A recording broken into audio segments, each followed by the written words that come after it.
দর্শক, তারেক রহমানের দেশে ফেরা নিয়ে আলোচনার জন্য স্টুডিওতে উপস্থিত আছেন সহকর্মী ফখরুল ইসলাম। ফখরুল, আপনাকে স্বাগত জানাচ্ছি। আপনি তো দিনভর 300 ফিট কভারেজে ছিলেন। আপনাকে জানতে চাই, তারেক রহমানের প্রত্যাবর্তনে বিএনপির নেতাকর্মী ও সাধারণ মানুষের প্রতিক্রিয়া কেমন দেখলেন? ধন্যবাদ আপনাকে। আমরা একটি রাজস্বিক প্রত্যাবর্তন আমরা লক্ষ্য করেছি।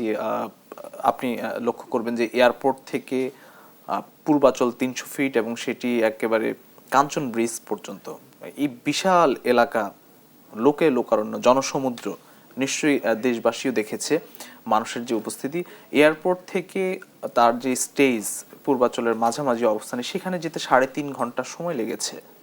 এত মানুষ ছিল, সেখানে কড়া নিরাপত্তা ব্যবস্থা ছিল এবং মানুষের যে ভালোবাসা তারই প্রমাণ। মানে ধারণা করা হয়ে থাকে যে 40 থেকে 50 লক্ষ মানুষ সেখানে ছিলেন, পুরো ঢাকা শহরেই মানুষ ছিলেন এবং অনেক মানুষ কিন্তু ঠিক সকাল 9টা বেজে যাওয়ার পরে তারা আসতেও পারেনি, অনেক মানুষ আসতেও পারেনি, কারণ গাড়ি না পাওয়ার কারণে তারা অনেকে ঘটনাস্থলে আসতে পারেনি। আপনি তারেক রহমান, আপনি 17 বছর 3 মাস তিনি দেশে ফিরতে পারেননি। অনেক লম্বা একটা সময়, অনেক লম্বা সময়। এটি যদি আমরা আমাদেরকে দিয়ে চিন্তা করি যে আমরা আমাদের নিজের জন্মভূমি, মাতৃভূমি, সেখানে যেতে পারিনি বা পারি না, মানে সেই যে আকুতি আমরা দেখলাম যে বিএনপির ভারপ্রাপ্ত চেয়ারম্যান তারেক রহমান তিনি এয়ারপোর্টে নামার পরে এয়ারপোর্ট থেকে বেরিয়ে তিনি প্রথমেই মাটি ছুলেন। খুব দ্রুত সময়ের মধ্যে তিনি মাটি ধরতে চেষ্টা করলেন, মাটি ধরলেন, মাটিতে তিনি তার পা লাগালেন, তারপর তিনি আসলেন। পুরো রাস্তা, এত দীর্ঘ জার্নি শেষে তিনি পুরো রাস্তা হাত নাড়তে নাড়তে, মানুষের যে প্রচন্ড ভালোবাসা আমরা লক্ষ্য করছি যে তিনি যে পথ দিয়ে আসছেন সেই পথের প্রতিটি ছাদ, প্রতিটি ওভারব্রিজের ছাদ, মানে মানুষে টইটুম্বুর, মানুষ তাকে এক নজর দেখার জন্য। আমি এমনও লক্ষ্য করেছি যে সেখানে একেবারে 70 থেকে 80 বছর বয়সী বৃদ্ধা নারী তারা এসছেন। আমি তার বক্তব্য নিতে গেলাম যে আপনি হাঁটতে পারছেন না, আপনি কেন এসছেন, মানে এই কষ্ট করে কেন আসলেন? তো উনি বললেন যে আমি দেখতে আসছি।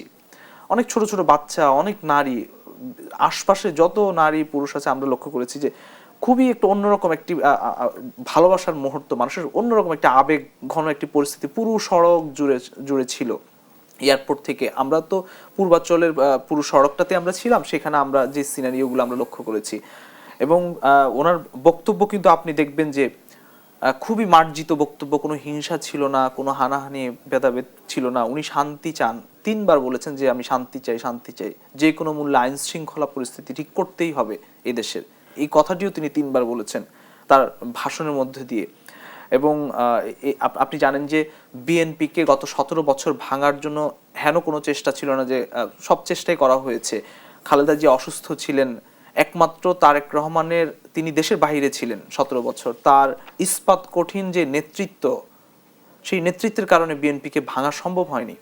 এবং আমরা দেখেছি যে আজকে সেই মানুষ কিন্তু তারেক রহমানের বাংলাদেশের প্রতি, বাংলাদেশে আসার যে আক্ষেপ, আবেগ, অনুভূতি, সেগুলোর বহিঃপ্রকাশ আমরা যেমন দেখেছি তাকে মাটি ছুঁতে, মাটি ধরতে নেমেই খুবই আবেগপ্রবণ হয়ে, ঠিক তেমনি মানুষের ততটুকু আবেগ আমরা দেখেছি মাঠে। মানুষ ছুটে যাচ্ছে, মানুষ তাকে এক নজর দেখার জন্য যে যেখান থেকে পারছে, বাসার ছাদ থেকে হোক,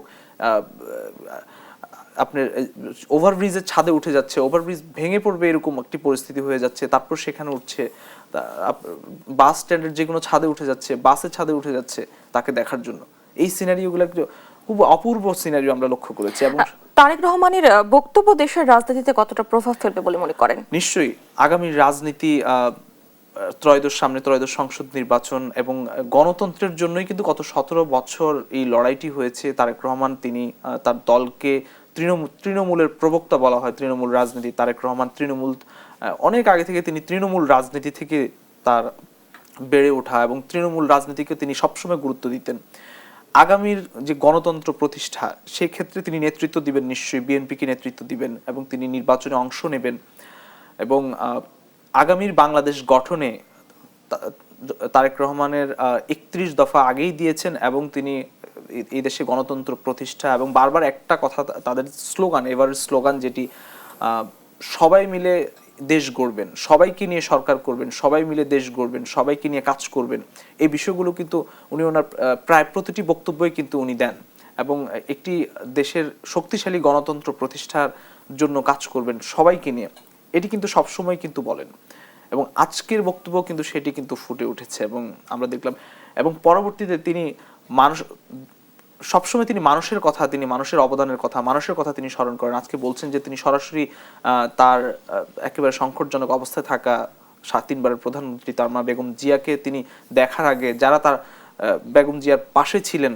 সেই মানুষগুলোর কাছে প্রথমেই ছুটে আসেন। তিনি বক্তব্যে উল্লেখ করেছেন সেই মানুষগুলোর কাছে তিনি ছুটে আসেন, তাদের সঙ্গে দেখা করেন, তাদেরকে অভিবাদন জানান, তারা বরণ করে নেন তাদেরকে এবং এরপরে তিনি তার মাকে দেখতে যান। এখন তো তিনি এভার কেয়ারে আছেন, আগামীকাল শহীদ জিয়ার মাজারে জিয়ারত করবেন, স্মৃতিসৌধে তিনি শ্রদ্ধা নিবেদনের জন্য যাবেন, আরো অনেক কর্মসূচি আছে।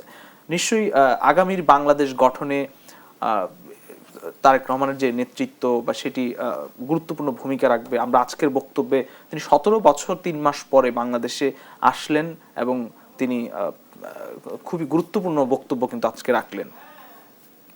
আপনাকে অসংখ্য ধন্যবাদ আমাদের সঙ্গে আয়োজনে যুক্ত হওয়ার জন্য। ধন্যবাদ।